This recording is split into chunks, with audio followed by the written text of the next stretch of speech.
like to plan my plots around lakes, so this is helpful. Well, in Wisconsin, that's what one must do.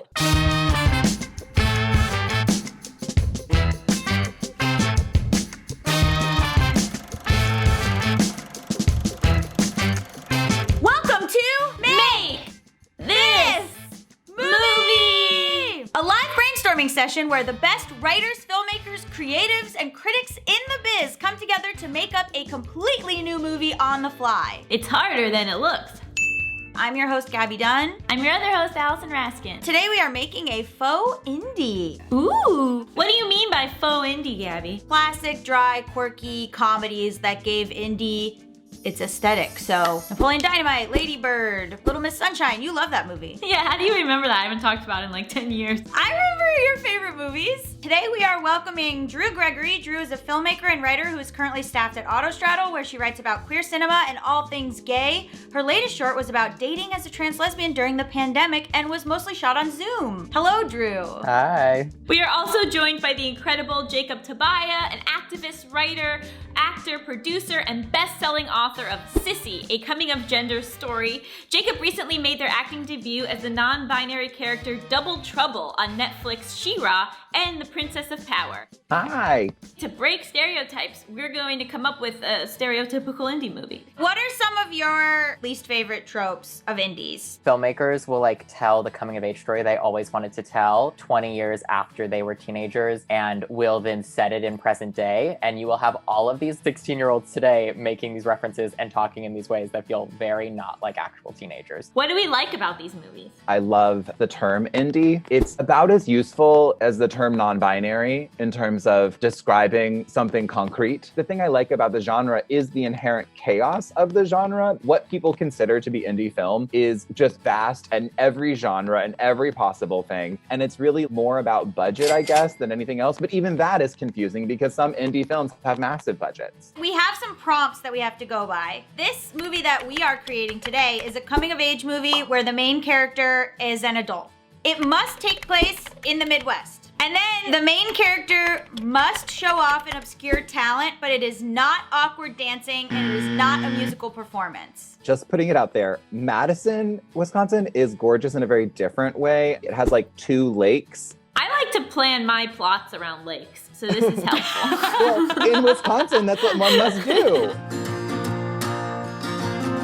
How do we make it a character that we don't often see in this type of indie movie? What if we go full-on elder? What about someone who's been recently widowed? It could be that an old woman who's a trans woman who's been out since forever lost her butch wife. And then she's like, I don't know what to do with myself. And so she goes back to school. What name would she have picked for herself in let's say 1973? Joni? I'm into Joni. Okay. Who plays Joni? What about Sandra Caldwell? Oh! Oh my God, yes! Also, we should probably name Joni's partner. Harriet. Oh, gorgeous. Harriet is Cherry Jones, 100%. Yes! Oh yeah. What is she going back to study? What had she been spending her life doing? So here's my thought. She worked at a Precious Moments sort of card shop. She wanted to actually get her degree in literature. I kind of want her to be in tech. That's what I was thinking. Okay. Her lost youth that she's making up for with these college students is specifically I was busy surviving when I was at college age, and now I get to hang out with these college, crazy kids. Yeah. The other main characters are maybe the other maybe 3 other people. Who are they and what are they getting out of this? I want a trans girl who needs to be taught to own her identity and herself. There should be a nerdy guy who runs the risk of becoming a Silicon Valley asshole. She's there to make sure he does not become Mark Zuckerberg. And then the third person is someone who actually has no interest in computer science, but whose parents made them major in computer science. She kind of teaches them how to be more in tune with themselves. Then all of these computer science kids, they don't party either. She's I'm gonna get these nerds laid because I had a wild sex life. That is how my wife died.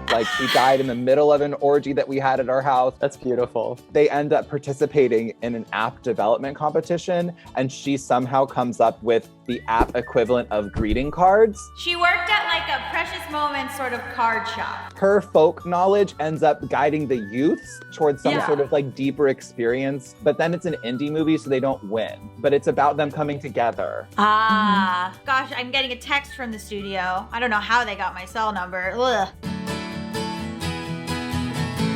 They said instead of a meet cute, our main character meets a future lover through a horrific situation. So you said that the wife died at an orgy, right? What if they just have a third? The butch wife dies in the threesome, and then the lover and Joni stop talking. The third needs to be Elliot Page. That's a big age difference, but I'm into it and I support it. What do we want to name Elliot? Red. Let's do red.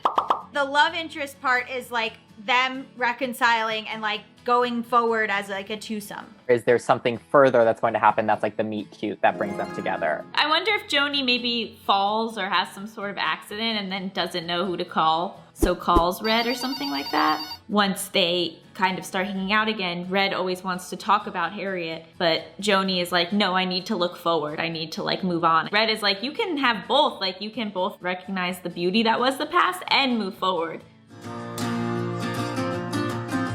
The denouement is like Joni using their new app that is now successful or whatever greeting card thing to reach back out to Red. We don't actually see how it plays out because we need to leave like a lingering open wound because it's indie film. What is this movie called? Greetings from Madison. One thing I will say is that I feel like a lot of indie movies will pointedly have titles that start with A, B, or C. So when they go on demand, they're like at the very top of the list. So it's originally called Greetings from Madison, but then when it's bought by a big studio, They change it. A greeting from Madison. stop it!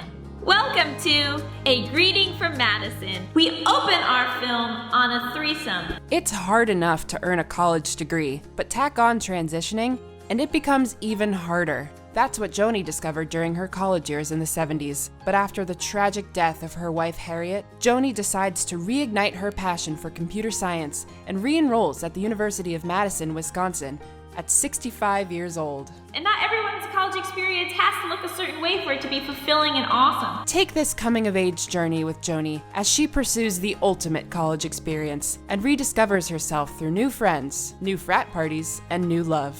But first, she has a competition to win. It's very exciting and thrilling. But then it's an indie movie, so they don't win. Grab life by the degree in A Greeting from Madison. Oh my god!